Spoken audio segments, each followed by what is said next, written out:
So you can contour and sculpt. It doesn't always have to be a deep muscular movement.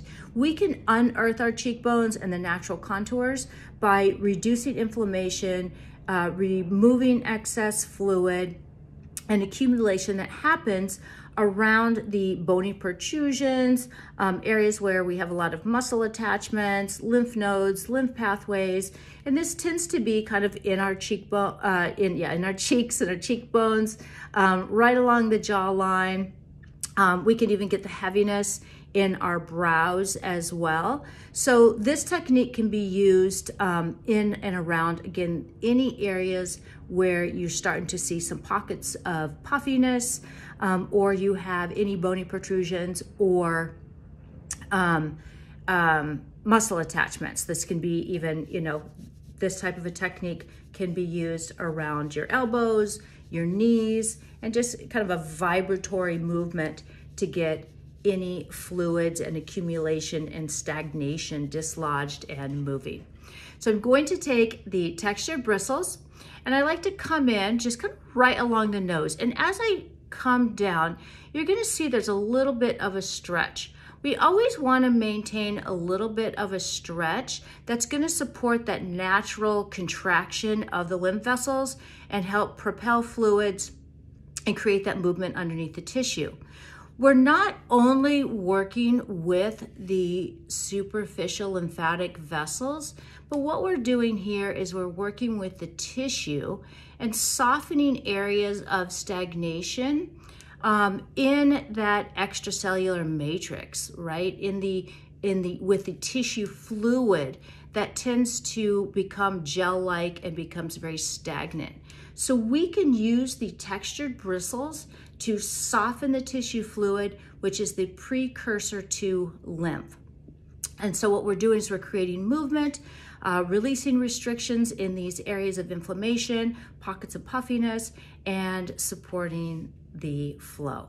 So again, take your textured bristles, just kind of come right off of your nose, feel that little bit of a stretch. As I wrap the brush around my cheekbone, I'm gonna create a little bit of a plumpness, okay? So I'm wrapping around, hooking under my cheekbone, and I'm just going to give it a wiggle outward, right to the area in front of my ear, and then I'm going to sweep down. You can support this movement by sweeping in front of your ear or below the area you're working. Okay, so one more time, I'm gonna sweep down, hook, plump up underneath your cheekbone. You can add a teeny tiny bit more pressure, maintain the plump as you zigzag or wiggle outward. You can continue this by coming down a little bit lower, and again, just releasing, creating some movement underneath your cheekbone. If you grind your teeth or clench your teeth, this will also feel really, really good to help soften and release that tension. And you can work all the way down and then follow it up, sweep up, and repeat, okay, until you feel some release in there. It might feel like it's a little bit lighter.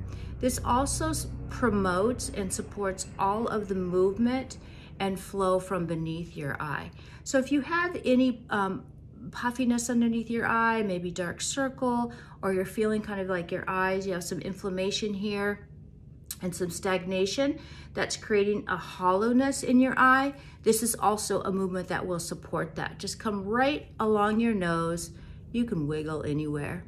Coming down, and then I'm going to come in, hook, and this time, instead of a wiggle, I'm going to give it a little bit of a pulse. And I'm just stretching outward. This is a gentle stretch. If you lose your connection, just start again. Pulse, pulse, pulse, and you can see a little bit of that stretching happening. And I'm just going to follow it around. You want to take some deep breaths and just relax into this movement. Okay, it's not